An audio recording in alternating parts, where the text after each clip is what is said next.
C'est l'heure de votre journal sur Radio No, présenté par Maël Manomba.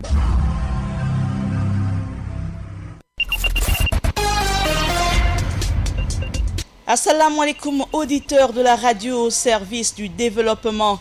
Maël Manomba de Mouabi à la présentation aux côtés d'Adiza Adamou et Ida Ibinga pour les pages musulmanes et le reste de l'actualité à l'international. C'est Paturel Minsa qui se charge de la mise en onde. Nous allons démarrer cette édition d'information avec la Covid-19. Le Gabon compte à ce jour son 20e décès sur 2803 cas confirmés positifs et 779 guéris. Les entreprises multiplient les stratégies pour lutter contre la pandémie. Parmi elles, la Compagnie nationale de navigation intérieure et internationale. Vous entendrez dans cette édition d'information Boris Okemba, responsable de la communication, répondre aux questions de notre reporter de Mouabi. 6, c'est le chiffre de notre rédaction. La crise sanitaire devient chaque jour inquiétante. À l'heure où nous vous livrons cette édition d'information, le Gabon enregistre 2803 cas confirmés positifs, 779 guéris, 2004 malades et 20 décès. Pour freiner sa propagation, la C2N2I, par la voix de son responsable de la communication, Boris Mba Oké, au micro de notre reporter de Mouabi, nous livre sa stratégie. Bonjour, merci pour l'occasion que vous nous donnez, donner à la Compagnie nationale de navigation intérieure et internationale à s'exprimer sur ces questions importantes pour la situation actuelle, en pleine crise sanitaire, du nouveau coronavirus dans notre pays. Alors, vous demandez à savoir pourquoi on a désinfecté nos locaux, est-ce qu'il y a eu des cas relevés positifs ou autres. Déjà, la désinfection de nos locaux c'est une prévention. Par prévention, donc, la Compagnie nationale de navigation intérieure et internationale s'est engagée à désinfecter ces locaux juste par prévention, parce que déjà, prévention pour ses employés et prévention pour les usagers. Nous sommes une compagnie commerciale, donc nous recevons beaucoup de gens. Il faut bien désinfecter nos locaux, donc simplement par prévention. Alors, comment vous gérez la crise ? La crise, on la gère comme toutes les entreprises en ces temps difficiles. Déjà, quelques actions qu'on a menées en rapport avec les directives gouvernementales sur la lutte contre la Covid-19. Déjà, pour ce qui est de l'effectif des employés de la CENI, nous travaillons actuellement à un effectif réduit. D'accord, un bon nombre de nos collègues sont en confinement partiel à cause du Covid-19. D'accord. Et aussi pour ce qui est du transport des passagers, on ne le fait plus. Sauf autorisation spéciale des ministres de l'Intérieur et de la Défense nationale. Autorisation spéciale, pourquoi ? Parce que simplement, parce que les autorités ont constaté que beaucoup de familles endeuillées de Libreville, de Port-Gentil avaient une difficulté à pouvoir enterrer dignement leurs parents. Donc il fallait faire quelque chose. C'est dans ce cadre-là que des autorisations spéciales sont délivrées, soit par cas de décès ou par cas d'évacuation sanitaire. Et nous, Compagnie nationale de navigation intérieure internationale, en tant qu'armement national, donc nous respectons ces directives et nous transportons uniquement ces cas-là, qui nous apportent une autorisation spéciale délivrée par ces deux ministres, et nous, en fonction de notre programme de navigation, nous transportons ces personnes. Il faut aussi souligner que nous avons limité à maximum 30 passagers dans nos navires LCT. Bon, vous me direz que 30 passagers, est-ce que c'est pas grand ? Non, c'est minime, très minime par rapport à la capacité d'accueil du navire. Je vous prends un exemple pour ce qui est du Kassanga qui transporte les PAX, passagers. Donc on a une capacité d'accueil en passagers de 350 places. Donc si sur 350 places vous en prenez juste 30, donc il y a assez d'espace pour respecter déjà les mesures de distanciation. D'accord ? et puis pour lutter efficacement contre la propagation du nouveau coronavirus. Comment vous assurez les perspectives de l'entreprise au lendemain de la crise sanitaire? Bon, vous avez constaté que malgré la Covid-19, nous travaillons, même si nous sommes en effectif réduit, nous continuons à travailler, nous continuons à transporter le fret de tout genre. Donc les habitants de Libreville comme de Port-Gentil peuvent toujours compter sur la CNI, d'accord, pour transporter leurs biens, d'accord.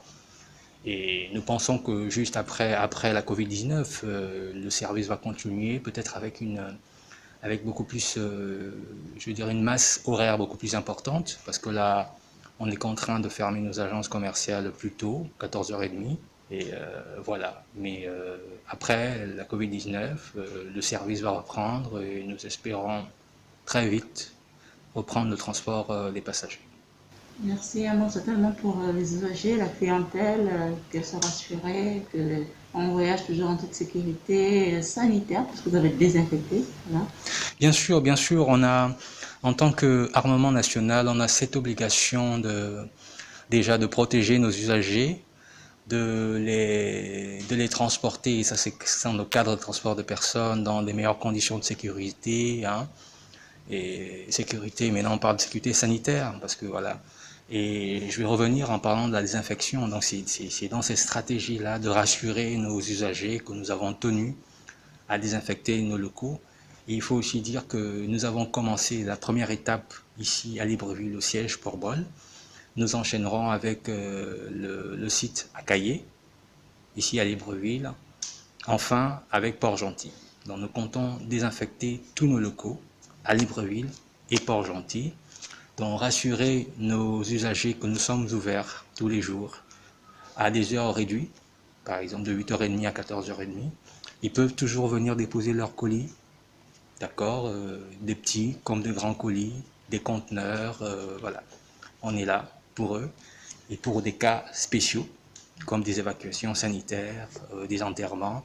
Nous sommes aussi là. Ils peuvent compter sur la CENI, leur armement national. Et c'est pas que les locaux qui ont été désinfectés, les navires aussi, il faut le préciser. Les navires aussi, et puis au-delà de la désinfection, il faut déjà, ce qui avait déjà été fait en amont, on a tout ce qui est produit, par exemple de l'eau hydroalcoolique, on a du savon pour se laver régulièrement des mains, on a des indications sur le respect de la distanciation sociale, on a toutes ces mesures de lutte contre la propagation du coronavirus qui permettent de travailler dans un environnement beaucoup plus serein déjà pour les employés CNI et puis aussi pour nos visiteurs d'être dans un milieu plus serein. Il faut vraiment dire que la direction générale, donc à tête de laquelle M.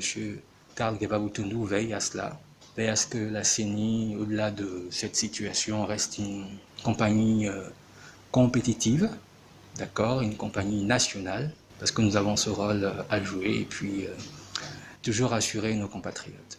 Merci, monsieur Boris. Merci beaucoup. Voilà à l'instant Boris Mbaoké, responsable de la communication de la Compagnie nationale de navigation intérieure et internationale. Il répondait aux questions de notre reporter de Mouabi. Le Gabon se dote d'une nouvelle compagnie aérienne qui a récemment reçu sa licence d'exploitation le 18 mai dernier et le certificat de transporteur aérien des Sésames lui permettant de mener des activités commerciales dans le ciel gabonais. La compagnie La Nationale Air Ouest Gabon débutera son exploitation avec 2 avions de type Embraer 120 d'une capacité de 30 places chacun et desservira les villes de Port-Gentil, Franceville et Oyem. Dans les prochains mois, d'autres compagnies s'installeront sur le sol gabonais. Il faut simplement rappeler que l'obtention du retrait du Gabon de la liste de sécurité de l'Union européenne, communément appelée liste noire, et la certification de l'aéroport de Libreville par l'OACI conforte la position du gouvernement de créer une nouvelle compagnie aérienne nationale. 6, c'est le chiffre de notre rédaction. On va dans l'interland, c'est-à-dire à l'intérieur du pays où la société d'exploitation du Trans-Gabonais, la CETRAG, s'est dotée de 6 wagons citernes destinés au transport du gasoil essentiellement et du pétrole à l'intérieur du pays afin de mettre un terme à la pénurie récurrente des hydrocarbures dans les provinces du Haut-Ogooué et de l'Ogooué-Lolo. C'est sur cette note d'économie que j'invite Adiza Adamou de Njolé nous livrer l'actualité dans le monde musulman. Assalamu alaikum Adiza. Walaikum salam Maël. Au sommaire de la page musulmane du jour, aux États-Unis, une styliste musulmane offre 700 hijabs anti-Covid aux travailleuses de la santé voilée. La Tunisie, par le biais d'un communiqué, annonce la réouverture de ses frontières en fin juin. Et au Yémen, la conférence des donateurs récolte la moitié de l'aide réclamée par les Nations Unies. On ouvre la page musulmane du jour aux États-Unis où une styliste musulmane offre 700 hijabs anti-Covid aux travailleuses de la santé voilée. C'est en observant le monde médical en train de lutter pied à pied contre le coronavirus et en posant un regard attentif et empathique sur les travailleuses de la santé voilée que Hilal Ibrahim, une jeune créatrice de mode modeste très en vue dans le Minnesota, a senti sa fibre créative et civique vibrer en elle.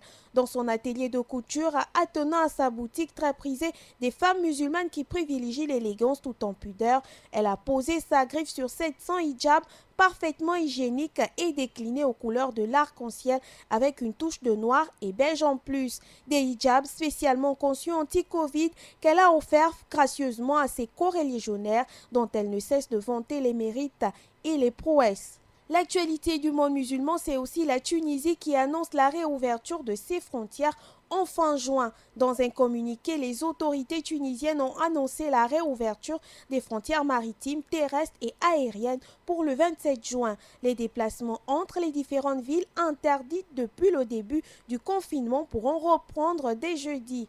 En Tunisie, le tourisme est à l'arrêt depuis le début du confinement en mars dernier. Le secteur, qui représente 14% du PIB du pays, souffre déjà, Maël, d'un manque à gagner de 2 milliards d'euros à cause du coronavirus. 40 000 emplois seraient menacés.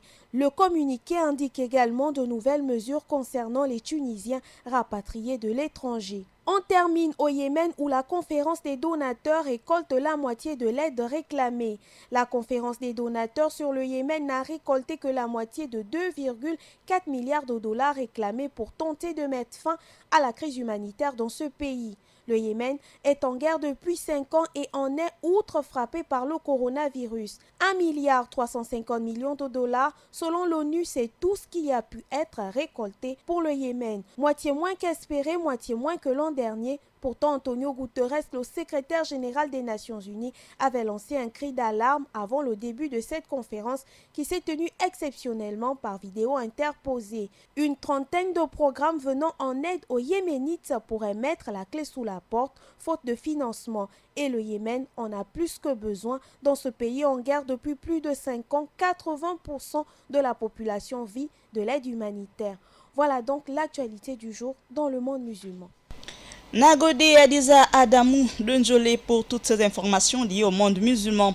Avec Ida Ibinga, nous irons en République démocratique du Congo pour parler de l'ouverture à Kinshasa d'un centre de dépistage. La question du transfert de Félicien Kabuga du côté de la justice internationale. Le gouvernement sud-coréen annonce ce mercredi un nouveau plan de relance de 26 milliards d'euros aux États-Unis. Une foule immense à Houston a rendu un hommage à George Floyd.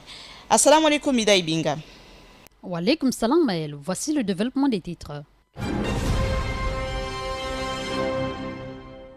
En dément actualité internationale en Afrique, en République démocratique du Congo, la flambée de la pandémie de coronavirus reste exponentielle. Plus de 2 mois après la notification du premier cas dans le pays, la barre de 3000 cas recensés a été franchie le week-end dernier. Pour détecter plus de cas, les autorités, avec l'appui d'une ONG membre de la Croix-Rouge, ont ouvert un centre de dépistage volontaire à Kinshasa. La capitale est aujourd'hui l'épicentre de l'épidémie de Covid-19 avec près de 2800 cas. Disons que le parking du stade des Martyrs qui a été choisi par les autorités pour abriter ce centre. On reste en Afrique. La chambre de l'instruction de la Cour d'appel de Paris doit décider ce mercredi 3 juin du transfèrement ou non de Félicien Kabuga.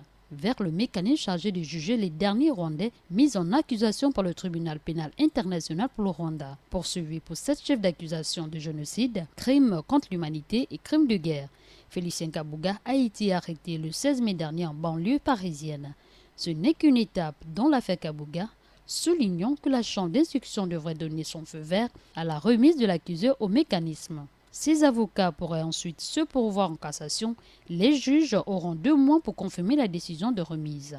Après quoi, Félicien Kabuga devrait être transféré dans les 30 jours en Tanzanie ou à La Haye aux Pays-Bas. Si la pandémie devait l'empêcher de voyager hors de l'Europe, mais ses avocats affirment que l'argentier du génocide serait trop vieux et trop malade pour pouvoir circuler dans un autre pays. Ensuite, dans le continent asiatique, le gouvernement sud-coréen annonce ce mercredi un plan de relance sans précédent de 26 milliards d'euros afin de soutenir l'économie mise en mal par l'épidémie du nouveau coronavirus. Notons que ce plan, d'un montant de 35 300 milliards de won, soit 26 milliards d'euros, est le 3e annoncé par le gouvernement de Moon Jae-in, afin de répondre à la crise liée au coronavirus. Les 2 précédents, débloqués en mars et en avril dernier, s'élevaient à 11 700 et 12 200 milliards de won. Ces Panaméricains referment l'actualité internationale avec la marche organisée en mémoire de George Floyd, mort asphyxié par un policier, a rassemblé 6 000 personnes, un chiffre impressionnant pour cette ville du Texas. Rappelons que le cortège était mené par la famille de celui qui a grandi à Houston.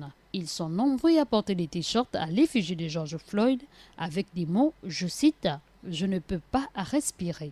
Dans une foule à pied ou à cheval, les Afro-Américains, mais aussi des Latinos et des Asiatiques, retenons que plusieurs shérifs marchent avec la foule. Le chef de police de Houston, Art Acevedo, s'agenouille avec les manifestants. Même Will Hurd, le seul élu républicain noir au Congrès américain, est présent dans la foule. Merci Maël, merci fidèle lutteur, c'est tout pour cette page internationale du jour. Dibot, Ida Ibinga, Akiba, Aminsa, Paturel, merci à nos auditeurs en ligne chaque jour nombreux. Merci à nos auditeurs particulièrement en ligne du côté de l'ambassade du Gabon à Tokyo, c'est au Japon. Bon confinement à l'écoute de la passion du savoir. Assalamu alaikum. Radio Nour, il est 16h.